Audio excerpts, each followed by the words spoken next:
we start, injury update on Ismail Assar and the rest of the squad. Okay, as far as Ismail's concerned, we are still waiting to see what the extent of it is. So really, I can't give you anything more than that. Apart from he's not going to be available for tomorrow's game. Is there a concern that it could be something serious, or is it just a case of I don't know. I really don't know at the moment.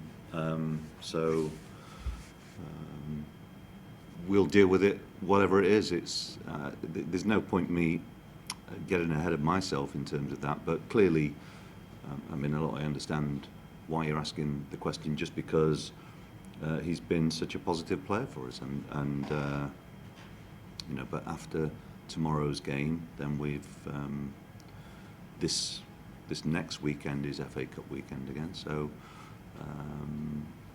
hopefully we'll have him available again for the next Premier League game against Everton. But who knows? We don't know at this moment in time. How big is tomorrow's game? Well, it's I think I said before, the Bournemouth game and maybe the Villa game, that they are games that both sides would want to win, for sure.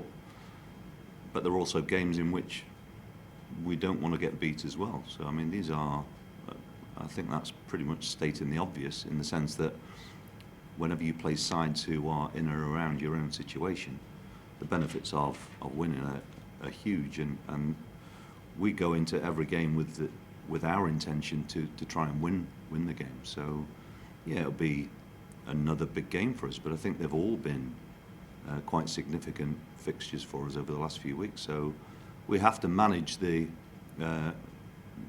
game itself and not get too bogged down with how games are built and how they're built up, because the players have to go out and perform, and that's really the bottom line as far as we're concerned. So preparations, again, going okay. Yesterday was about recovering from the game against Spurs, and today we'll continue with our preparation. One player that will definitely be up for it is Troy Deeney. He's up for every game, but especially this one. Yeah. How pumped is Troy, especially after, I suppose, the disappointment of what happened in the week? He's motivated, and he's a player who, I think, regardless of how other people see him, and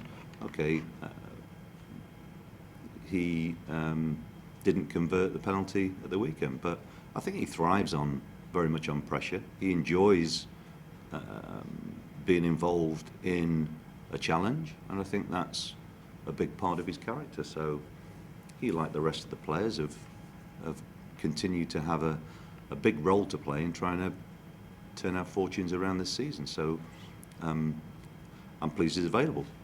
You must be expecting a bit of a spicy reception, though, after Villa, considering his allegiances. You'd have to ask him that, but again, if he does get a lively reception, it's just something he'll thrive on, really, as much as anything. Obviously, it is January. We saw Blissett come in and make one heck of an impact, bizarrely at the other end of the pitch on Saturday. Are we likely to see any more faces come in during this month? I don't rule anything out, but as I'll just reiterate what I said at the weekend, and that is that I'm pretty happy with what we already have, and I'm not going to suggest that there won't be any business, but if nothing happened here on in, I'm really pleased with the players that I currently have and we have available for us. I think what is important is that it's about trying to improve the squad. It's not necessarily about freshening it up. I don't see any need to freshen it up, because the players that we currently have here are very committed and motivated to do the job that presents itself ahead of us. We still have lots of games. It's going to be a difficult task for everybody involved in a relegation battle. You've got to be able to deal with the demands of it and the pressures as they fluctuate, and the players that we currently have, I think, are very keen to not only accept the challenge but take it on. And so for me, it's not really about spending a lot of time talking about changing a squad that I'm pretty much happy with. Well, especially it's a big part of your thinking as well there. You've got a fair few players coming back in the next few weeks as well.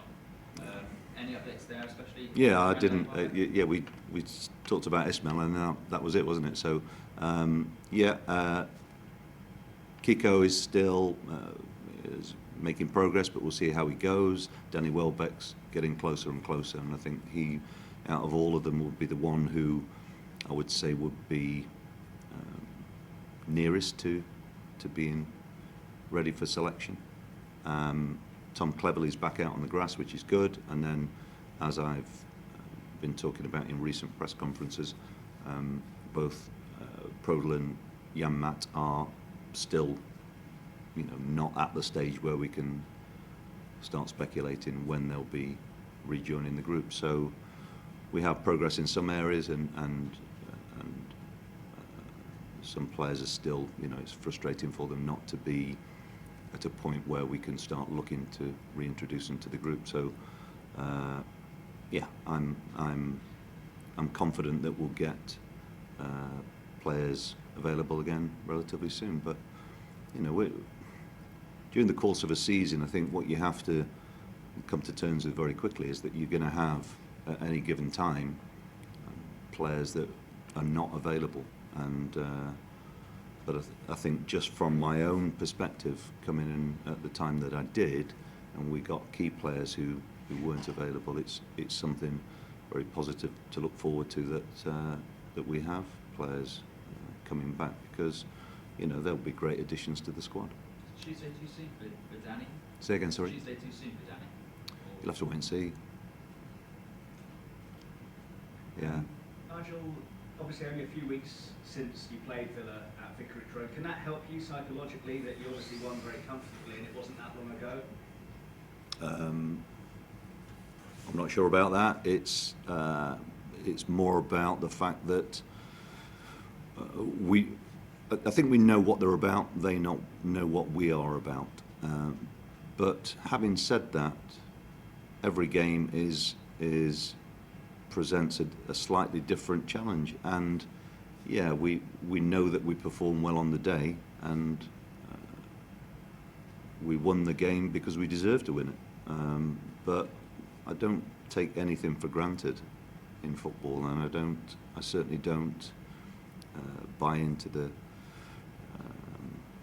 thought that just because something happened a couple of weeks ago, it's going to happen again. We have to earn the right to win games and get on top of any game, and so for sure they will want to reverse that result. So because we're both in a difficult situation, and they'll be up for the fight, there's no doubt about that. But we've just got to, as I keep saying, we have to make sure that first and foremost our own performance is right, and that we maintain and look to improve the standards that we are setting at the moment. And I've been very pleased with how the players have approached games and how they've dealt with different situations in different matches, and this one will be again a big challenge for us, but it'll be one I'm sure that the players are looking forward to.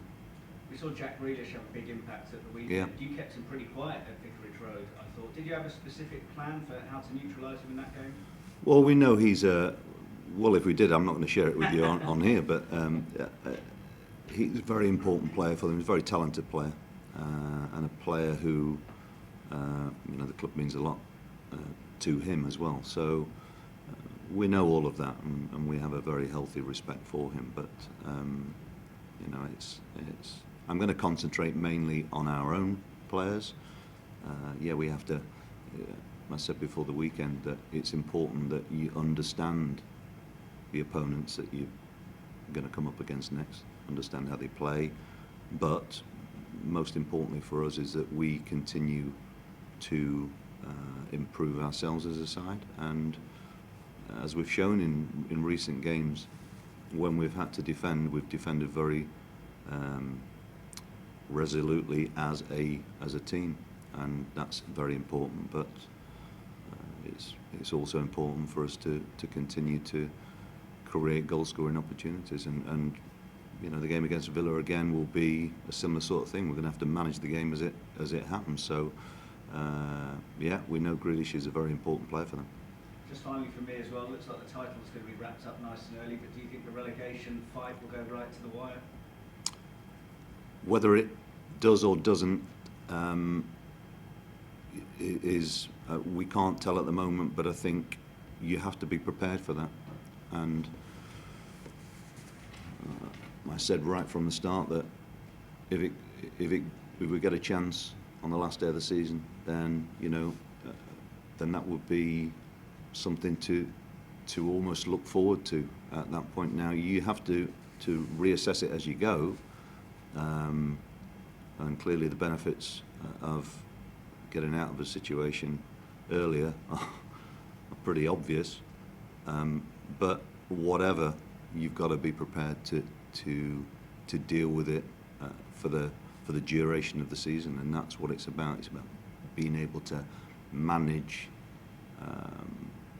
the pressure and the expectation, and just still have a group of players able to, when they go on the field, go out and perform to the best. And that's really the focus for us, is to not ignore, but to prioritise what our roles are, and that is to concentrate very much on our performances on the pitch, and that's what I want the players to maintain. Okay. If you like this video, you'll love this one. Click here for more.